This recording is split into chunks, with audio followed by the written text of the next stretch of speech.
This year, Jaws is making waves for its 50th anniversary and re-release in theaters. The film is still gripping audiences and giving beachgoers pause half a century since its release.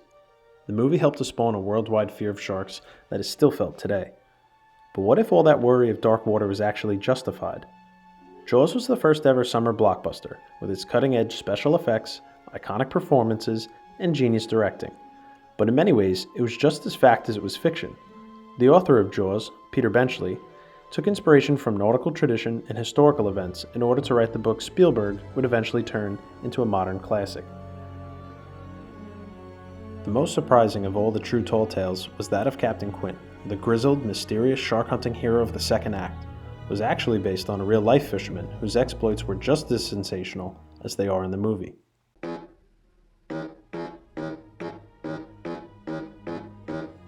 Benchley has claimed that the character of Quint is a composite character that he created from many different influences, but a legendary charter boat captain from Montauk, Long Island sure seems to check a lot of Quint boxes.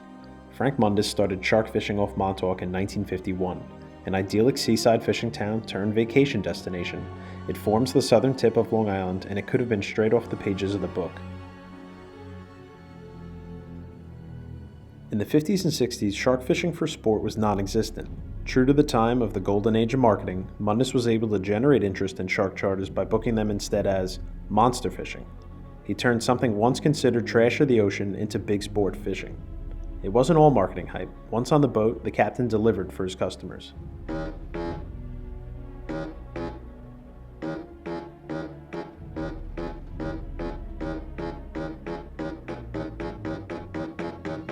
Mundus soon became the premier authority on shark fishing. He would land monster after monster on his charters, either by pioneering his own methods or borrowing others from whaling, another Long Island maritime tradition. Some methods were as extreme and outlandish as using hand grenades and dynamite to stun and land the sharks, but others were really effective and innovative. Mundus would use hand-thrown harpoons to tag the shark with a tow line. Attached were buoyant barrels big enough to slow the huge and powerful fish down. This, of course, would be a crucial part of Captain Quint's fishing technique during Jaws. Shoot!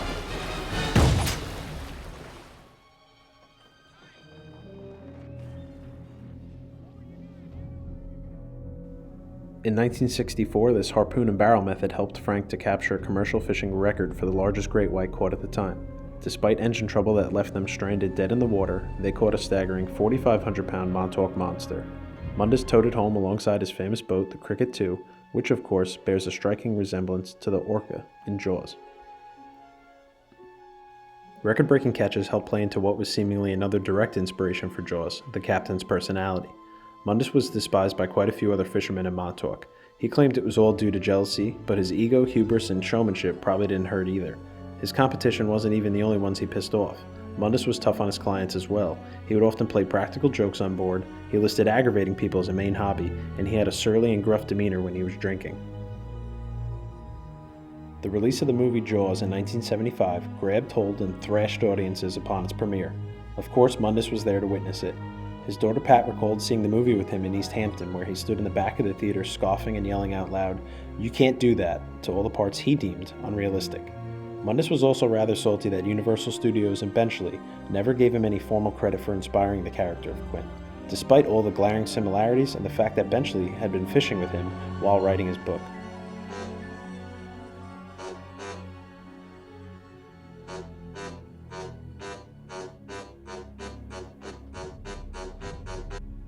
It was with a chip on his shoulder and perhaps wanting to prove himself as the only real shark hunter, he continued to look for big sharks. In 1986, Mundus was on a seemingly regular charter when he and his crew encountered a dead and floating whale carcass about 28 miles off Montauk Point. Mundus immediately recognized this as a stroke of luck and a potential white shark magnet.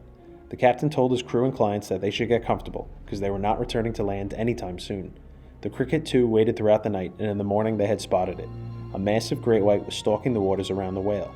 They were able to hook the fish, and a tough fight ensued. Veteran shark killer Captain Frank Mundus and his friend Don Braddock have done it again, this time reeling in what is being called a world record. At around midnight, the two Long Island fishermen brought in a great white shark weighing more than 3,000 pounds. News 55's Matt Cesney has the story. After nearly 2 days at sea, Montauk shark fishing king Frank Mundus returned early this morning with a world record catch, a 17-foot, 3,500-pound great white shark.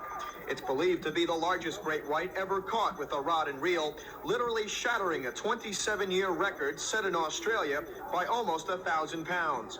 Veteran Montauk fisherman Don Braddock brought the shark in with Mundus in about 2 hours. Both, though, had staked out the shark for 2 days. It took us 40 years to do it, the top of the ladder. And no higher, you can't go any higher. Now, the amazing part is, according to Mundus, this was not the only shark out there at the time. According to him, they more or less had their choice of some 6 to 8 great whites. That whale was only dead for 24 hours before we found him.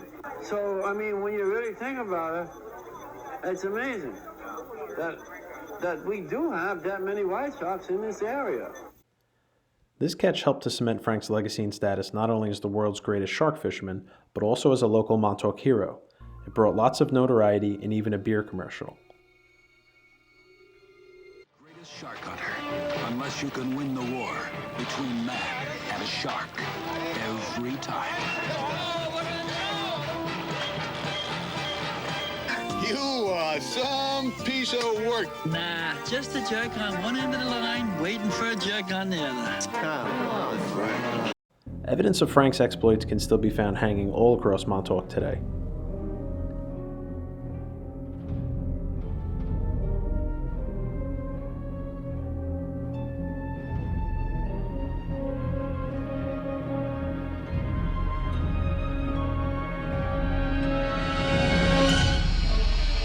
Later in life, Mundus began to regret his role in glorifying shark hunting. He realized the trend that he had started was not sustainable. He emphasized the importance of conservation and the need to preserve the creatures he had once hunted. Frank passed away in 2008, but his legacy lives on, both in Montauk's history and in the cinematic legend of Jaws. So next time you give it a watch, remember that it's more than just Hollywood fiction. It's a story tied to a small town on Long Island and to a man whose exploits and personality you couldn't make up if you tried.